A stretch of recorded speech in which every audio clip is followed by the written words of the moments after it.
দেখুন, এটা আমি জানি না, হিংসা ঈর্ষা তো রাজনীতিতে আছেই।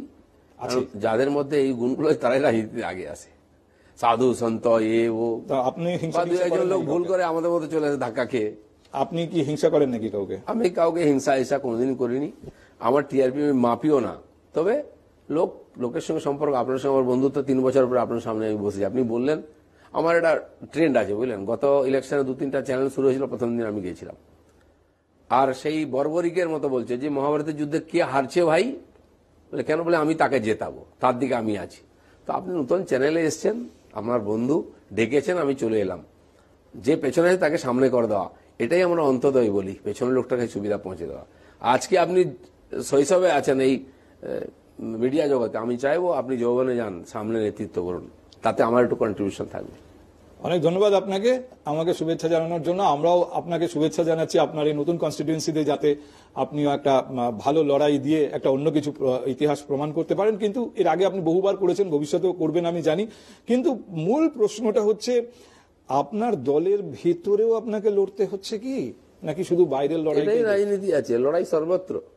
আর তাতে যে টিকতে পারে সে রাজনীতিতে সফল হয়। আজকে যারা আমাদের মুখ্যমন্ত্রী কেন্দ্রে আলোচনা হচ্ছে, উনি লড়াই করেননি। কি লড়াই করেননি উনি? কোথায় লড়াই করেননি? আজকেও ইন্ডিয়া জোটের মধ্যে লড়তে হচ্ছে ওনাকে।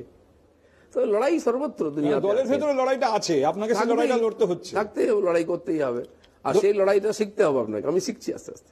বঙ্গ বিজেপির হাল এই মুহূর্তে যারা ধরে আছেন, তাদেরকে আপনি কতটা ক্যাপেবল? পার্টি যাদেরকে যোগ্য মনে করেছে, সামনে রেখেছে, আমরা তাদেরকে নেতা মনে করি, তাদের নেতৃত্বে কাজ করছি। আমার মতো হাজার হাজার কার্যকর্তা। আর আমি নিজেকে একজন কর্মী তখনও মনে করতাম, এখনো।